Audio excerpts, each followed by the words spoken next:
അതിതീവ്ര മഴയിൽ വിറങ്ങലിച്ചു നിൽക്കുകയാണ് വയനാട് ജില്ല. കഴിഞ്ഞ ദിവസം കള്ളാടി തുരങ്ക നിർമ്മാണ മേഖലയിലെ മണ്ണിടിച്ചിലുണ്ടായ സംഭവം ഈ പ്രദേശങ്ങളിൽ വലിയ ആശങ്കയുണ്ടാക്കുന്നുണ്ട്. ഇതിനിടയിൽ വയനാട്ടിൽ സംസ്ഥാന സർക്കാർ നിർമ്മിച്ചു നൽകിയ ടൗൺഷിപ്പിന് സമീപവും സമാനമായ അപകട സാധ്യത നിലനിൽക്കുന്നുണ്ട്. ഇക്കാര്യത്തിൽ അടിയന്തര ഇടപെടൽ നടത്തിയിരിക്കുകയാണ് മന്ത്രി പി.കെ. ബഷീർ. തലസ്ഥാനത്ത് നിന്നും വയനാട്ടിലേക്ക് തിരിച്ച മന്ത്രി രാത്രിയോടെ ടൗൺഷിപ്പിലെത്തുമെന്ന് അറിയിച്ചിരിക്കുകയാണ്. ഇക്കാര്യത്തിൽ സ്ഥിരീകരണം ചോദിച്ചപ്പോൾ എത്ര വൈകിയാണെങ്കിലും അവിടെ എത്തുമെന്ന് കട്ടായം പറഞ്ഞിരിക്കുകയാണ് പി.കെ. ബഷീർ. ഈ വാക്ക് വയനാട്ടിലെ ആളുകൾക്ക് നൽകുന്ന ആശ്വാസം ചെറുതല്ല. കാരണം തങ്ങളെ ചേർത്ത് പിടിക്കാൻ സർക്കാരുണ്ട് എന്ന തിരിച്ചറിവ് ദുരന്തമുഖത്തെ മുഖാമുഖം കാണുന്ന ജനതയ്ക്ക് പ്രത്യാശ നൽകുന്ന ഘടകമാണ്. അതിനിടെ വയനാട് കള്ളാടി തുരങ്ക നിർമ്മാണ മേഖലയിലെ മണ്ണിടിച്ചിൽ വിദഗ്ധ സമിതി അന്വേഷിക്കുമെന്ന് കൂടി പറയുന്നുണ്ട് മന്ത്രി പി.കെ. ബഷീർ.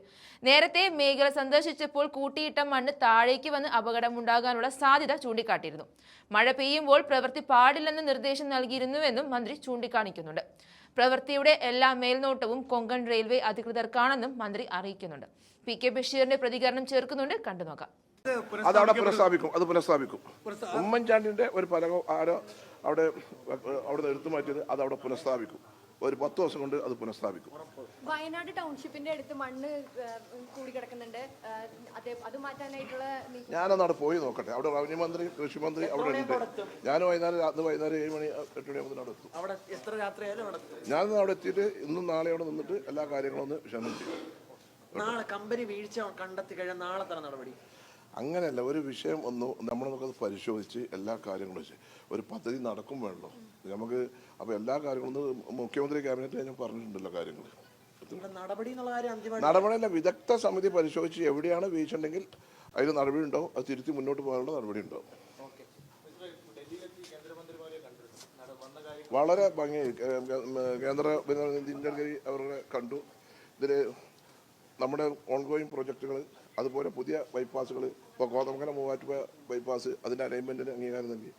ബൈലക്കുപ്പ പാലം കർണാടകയായിട്ടും കേരളമായിട്ടും മതിക്കുന്ന വയനാട്ടിലെ അതിന് CRIF-ൽ അതിൻ്റെ കോസ്റ്റ് 40-45 കോടി രൂപയുള്ളൂ. അപ്പോൾ അതിന് നിർമ്മാണത്തിന് അവരുടെ ഇല്ലെങ്കിലും നമുക്കതിന് പണം അനുവദിക്കാമെന്ന് പറഞ്ഞു, ഉറപ്പ് വന്നു. അതിൽ പ്രൊപ്പോസൽ അയക്കാൻ പറഞ്ഞു. 2 ആഴ്ച കൊണ്ട് അതിന് സാങ്ഷൻ തരാമെന്ന് പറഞ്ഞു. കർണാടക ഗവൺമെൻറ്റുമായി ബന്ധപ്പെട്ട് ഒരു നോ ഒബ്ജക്ഷൻ സർട്ടിഫിക്കറ്റ് വാങ്ങിയിട്ട് അതിൻ്റെ മറ്റ് നടപടികൾ പൂർത്തീകരിച്ച് കഴിയുന്നത് 3 മാസം കൊണ്ട് അതിൻ്റെ നിർമ്മാണ പ്രവർത്തനം ആരംഭിക്കാനുള്ള നടപടി ഉണ്ടാകും. 100 ദിന പരിപാടിയിൽ ഉൾപ്പെടുത്തിയ ഒരു പദ്ധതിയാണത്. അതുപോലെ തന്നെ രാമനാട്ടിൽ നിന്ന് കോഴിക്കോട് എയർപോർട്ടിലേക്ക് എലിവേറ്റർ ഇത് അല്ലേ പറഞ്ഞത് എലിവേറ്റഡ് ഹൈവേ ആയിട്ടാണ് അതിന് അംഗീകാരം നൽകിയിട്ടുള്ളത്.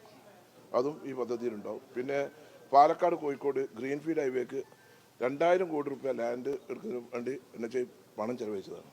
അതിൻ്റെ നിർമ്മാണ പ്രവർത്തനം തുടങ്ങിയിട്ടില്ല. അതിന് ചെറിയ സാങ്കേതികതൊക്കെ പറഞ്ഞു. അതിന് ചർച്ചയിൽ തീരുമാനമായി. നമ്മളതിന് മന്ത്രിനെ കണ്ടതിന് ശേഷം സെക്രട്ടറിയെ കണ്ടു, മറ്റുള്ള ഉദ്യോഗസ്ഥന്മാരെയൊക്കെ കണ്ടു. അപ്പോൾ അവർ ഏറ്റവും വേഗത്തിൽ ഒരു 3 മാസം അല്ലെങ്കിൽ മാക്സിമം 4 മാസം കൊണ്ട് അതിൻ്റെ നിർമ്മാണ പ്രവർത്തനം തുടങ്ങാനുള്ള നടപടി എടുക്കാമെന്ന് പറഞ്ഞിട്ടുണ്ട്. പാലക്കാട് കോഴിക്കോട് അത് ഗ്രീൻഫീൽഡ് ഹൈവേ ആണ്. പാലക്കാട് കോഴിക്കോട് നിലവിൽ NH ഉണ്ട്. അത് വളരെ ഭയങ്കര ട്രാഫിക്കാണ്. അപ്പോൾ അതിന് ബദലായിട്ടാണ് ഒരു 3 കൊല്ലം മുമ്പ് തുടങ്ങിയതാണ്. അപ്പം അതിൻ്റെ സ്ഥലം ഏറ്റെടുത്ത് ഞാനെന്ന് തന്നെ ഇന്ത്യയൊക്കെ മണ്ഡലത്തിൽ കൂടെ ഞങ്ങളുടെ ജില്ലയിലെ കൂടിയാണ് അത് കടന്നു പോകുന്നത്. അവിടെയൊക്കെ സ്ഥലം ഏറ്റെടുക്കുന്നതിന് വേണ്ടി നമ്മളൊക്കെ പൂർണ്ണമായി സഹകരിച്ചാണ്. അപ്പോൾ 2000 കോടി രൂപ ലാൻഡ് എടുക്കാൻ വേണ്ടി കേന്ദ്രം ചെലവഴിച്ച് ഭൂമി ഏറ്റെടുത്ത് നിർമ്മാണ പ്രവർത്തനം തുടങ്ങിയില്ല 2 കൊല്ലമായിട്ട്. അപ്പം അത് എത്രയും വേഗം